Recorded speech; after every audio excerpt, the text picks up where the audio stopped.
So now that Osama bin Laden has been terminated, what's next? Are we any safer? Could al-Qaeda possibly retaliate with another attack? CTV's Sonia Srivastava spoke with a terrorism expert earlier and some students at the University of Maryland.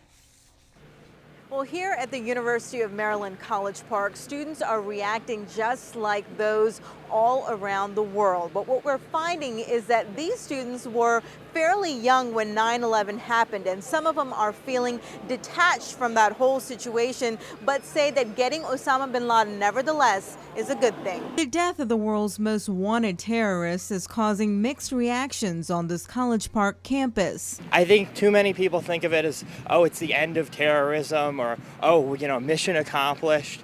I mean, the Middle East is still a disaster, and there's a lot of work to be done. Hanifa Dusty and Rida Zubairi, two students with strong ties to Pakistan, had very different reactions. It's very exciting, actually, because I felt like a new era was beginning where people would kind of not forget, but they would kind of be a little bit more at ease with the Muslim world. I feel like it's not going to make much of a difference. I just think the media is really giving it a lot of light.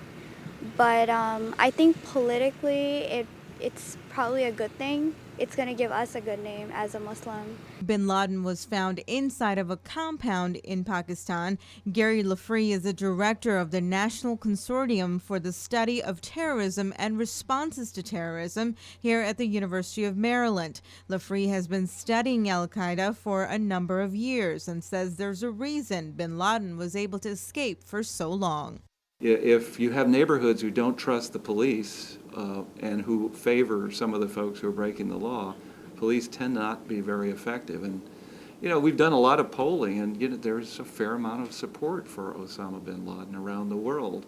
And so if you find pockets of support, normal kinds of policing and even military operations are probably less successful. As far as retaliation attacks go, Gary says that remains to be seen because al-Qaeda is so unpredictable. Many of the students we talked to were fairly young when 9/11 happened. For Georgia Yang, today's news didn't feel relevant. I look back at it as if it is history. Dolores Quasi-Wood says she woke up with a sense of peace, but feels all the celebrating is a bit too much. I think that there are better ways to react because we are rejoicing over the death of somebody, but I think there's much deeper. That just shows that how broken we were, how we didn't forgive, and how we're not forgetting what has happened already. For Hanifa and Rida, justice is done, but they know it will be a long time before their native country will be free of violence. Now, Rida and Hanifa both tell me that they have families in Pakistan, and they say they worry about their loved ones,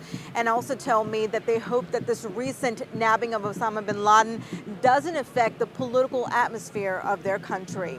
In College Park, I'm Sonia Srivastava for CTV News. Bin Laden was 57 years old. Meanwhile, Metro is making changes to ensure passenger safety in light of bin Laden's death. A spokesman says some changes will be visible, but some won't. Denise Douglas has more from Metro Center downtown.